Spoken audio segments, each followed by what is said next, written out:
Hey everyone, this is Lomi, and this week I'll be showing you how to assemble a corset for dolls. As always, the pattern is available on my website, linked in the video description. Now, for dolls, there are a few different kinds of corsets, from historically accurate to costume designs, so it's important for me to state that this is for a costume corset. So, once you print your pattern pieces, you'll need to cut out the pattern in your main fabric and also in a lining fabric. I'm using a galaxy print as the main fabric and white cotton for the lining. A light lining is best, since it will avoid staining your doll. The pieces go together in a long strip. Connect the back center to the side back,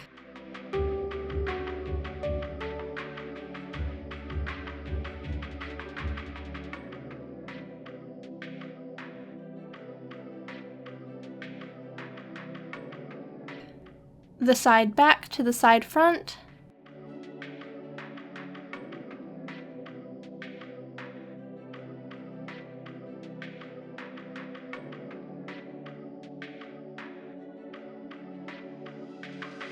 the side front to the center front.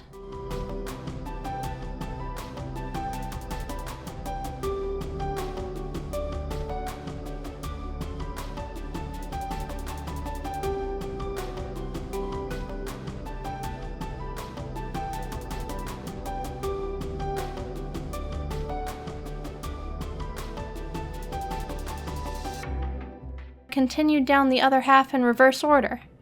The center front to the side front to the side back, and side back to the back center. Each piece of the pattern is labeled, so keep your pattern handy to hold up to your garment if you get confused. The back pieces do look pretty similar.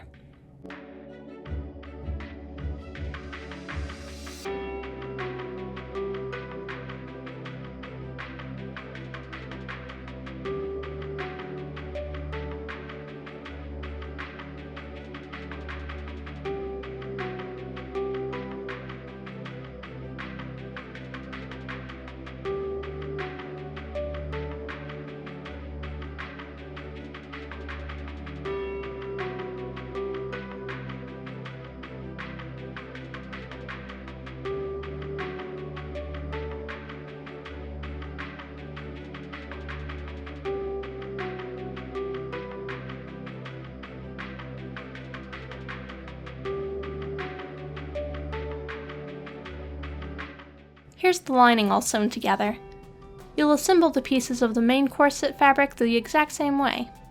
This is kind of a deceptive pattern because it looks really complicated when it's all together, but it's a lot of really simple, pretty straight seams. I've drawn the pattern specifically for the Iplehouse nYID body with a large bust, but it can be tailored to any doll with similar measurements. If your corset comes out too big, you can take in any of the seams, but it's easiest to take it in on the side seam, where the side front and side back go together. Taking it in at that point means it won't really affect the way the rest of the garment fits. Be sure to fit both the lining and the main fabric to your doll to make sure that it fits the way you want. Make any adjustments before moving on to the next step.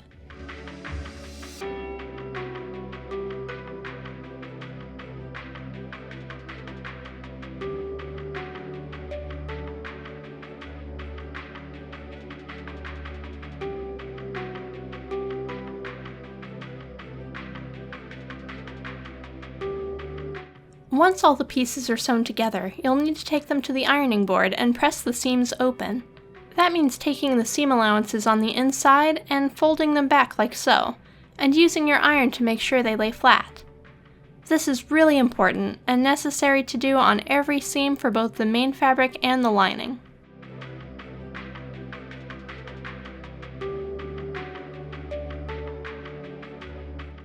Once you've pressed both the lining and the main body, pin the lining and the main fabric with right sides together.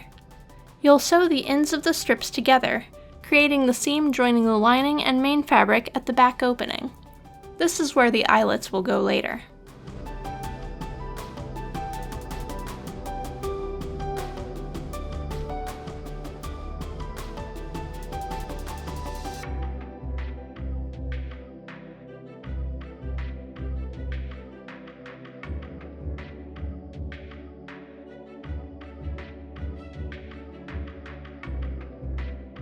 Once that's sewn, turn the corset right side out, so all those raw edges are inside.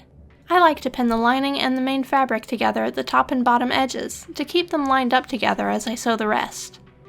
The next step is top stitching and creating channels for the boning.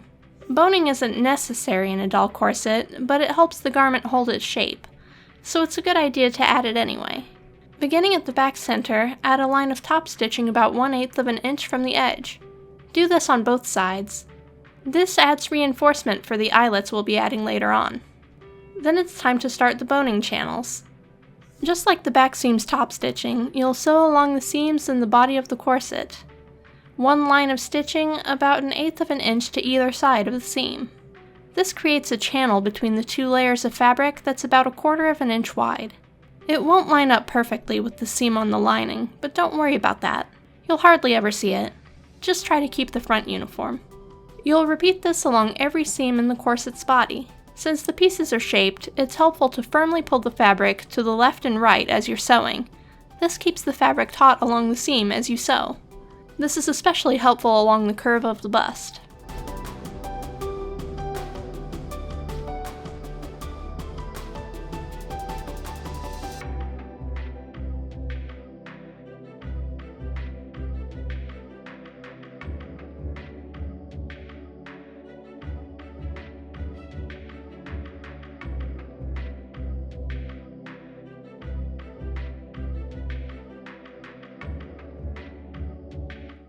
When all your channels are sewn, you'll slide the corset's boning into them.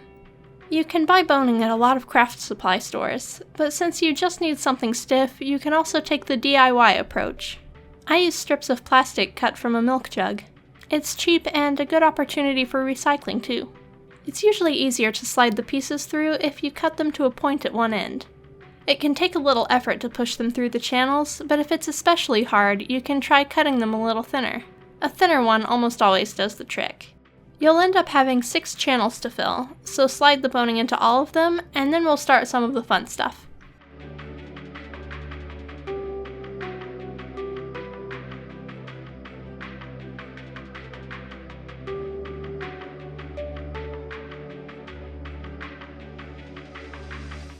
Since this is a costume corset, I want decorative lacing up the front in addition to the lacing in the back. Lace with large open holes is perfect for threading decorative lacing through, so I add a strip of it to either side of the center front. It's important to add trims like this before finishing the top and bottom edges. That way you can avoid having any raw, exposed edges of lace or ribbon that might ravel. I do my best to line these up so they'll have an even number of holes on both sides, but be warned that lace does stretch a little as you sew, so it may not end up perfectly even if you do it by machine. Hand sewing is better, but I've had problems with carpal tunnel pain since I was a teenager, so I try to do as much as possible with the sewing machine these days.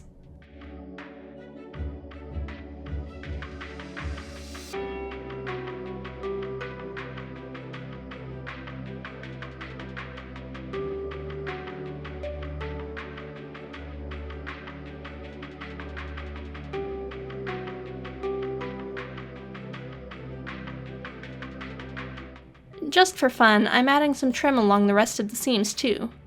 Unfortunately, this is so narrow that it does need to be sewn on by hand. I'm using transparent thread for this, as you might have noticed. I'll share some tips for using that in a future video.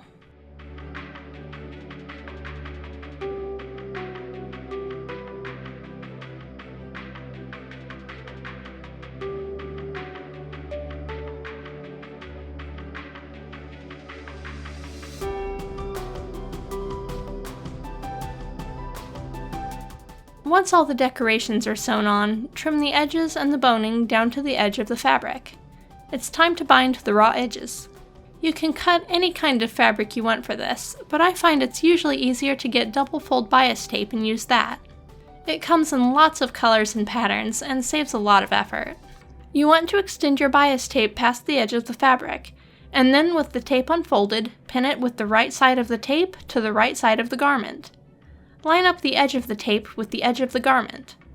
If you have any sharp corners or points, like the center front panel, it can make the turn smoother if you cut a slit into the bias tape, not quite to the first fold. This allows the tape to pivot at sharp angles. You'll sew this onto the front by stitching along the line created by the first fold in the bias tape. Bias tape is very flexible, so it fits perfectly around curves on a garment like this. Once it's sewn on, fold the bias tape up and over the edge to create a beautiful binding.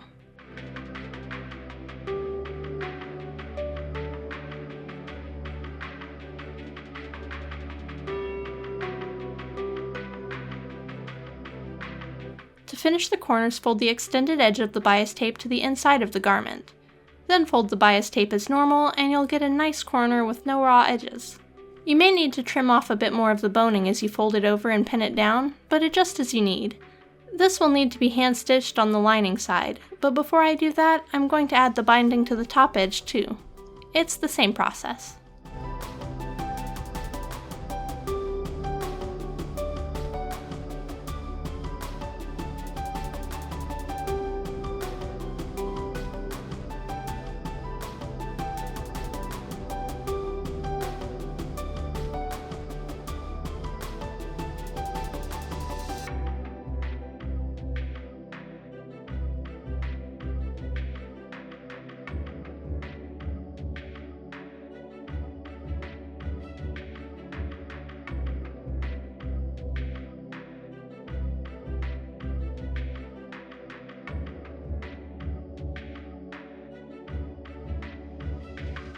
Once both edges are ready for hand stitching, I thread my needle and get to work. I'm using a white thread here, but it doesn't really matter what you use because it won't really be visible.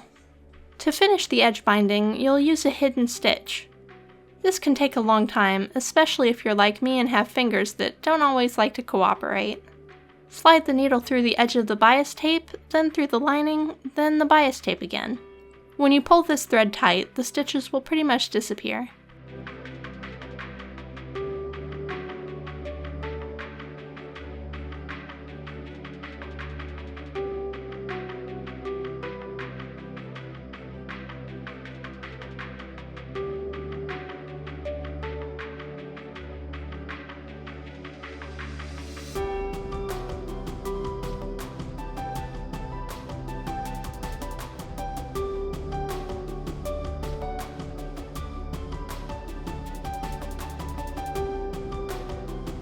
This can take a while, so I won't show the whole thing.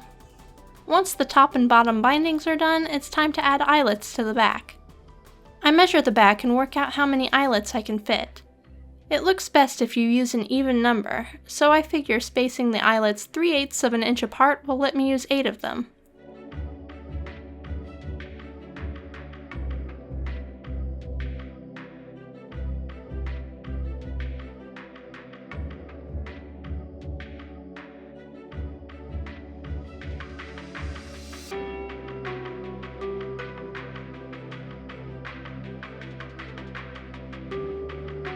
While there's nothing really wrong with using a hole punch to cut room for the eyelets, I find things always hold up better if I use an awl and push the eyelets through uncut fabric instead.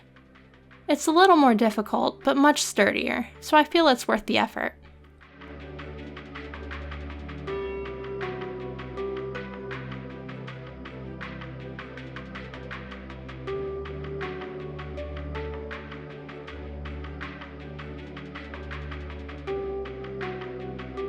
Once I get an eyelet through the fabric, I use my crocodile tool to set it.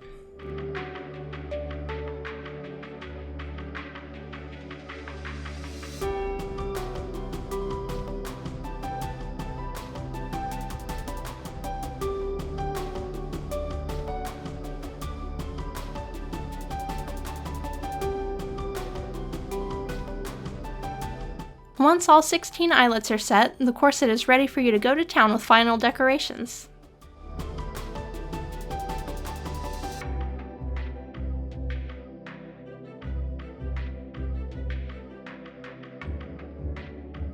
I add gathered black lace along the bottom edge, pinning it to the inside of the binding.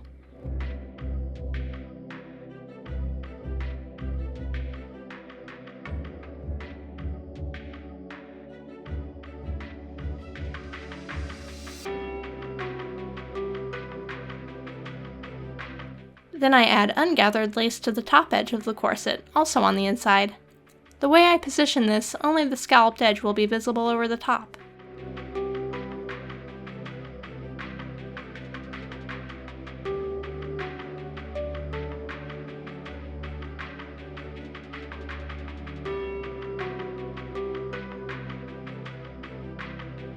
It still looks a little plain, so I'll add more gold trim along the top and bottom edge, layering it over the top of the binding.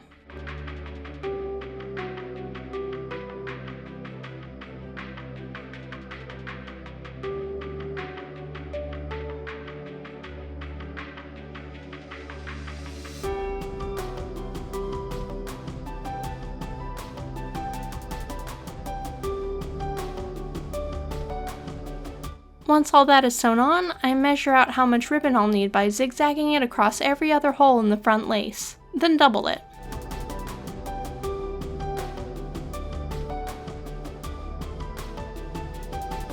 Then I use a flame to seal the ends of the ribbon. This will prevent it from raveling, and can be used for any synthetic ribbon. But you have to be careful because, oops, that's on fire. Well, anyway, once it's sealed, it's time to lace up the front.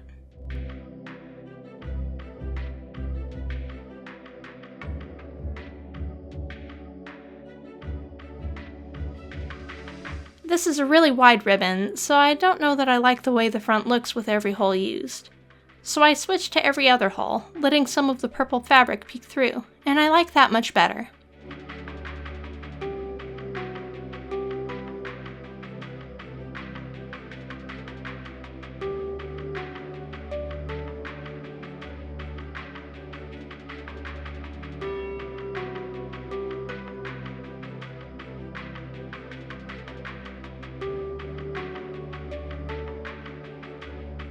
Once I get to the top, I tie it in a bow.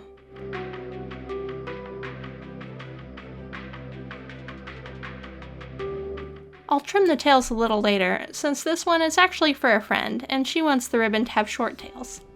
Once I cut a ribbon to lace up the back, this corset is done. And here's the end result, modeled by Laylee. Isn't it pretty? I hope she likes it. And that's all for today. If you want to see more tutorials like this in the future, don't forget to subscribe. And if you have any questions, don't hesitate to ask. Thanks for joining me this time. Bye.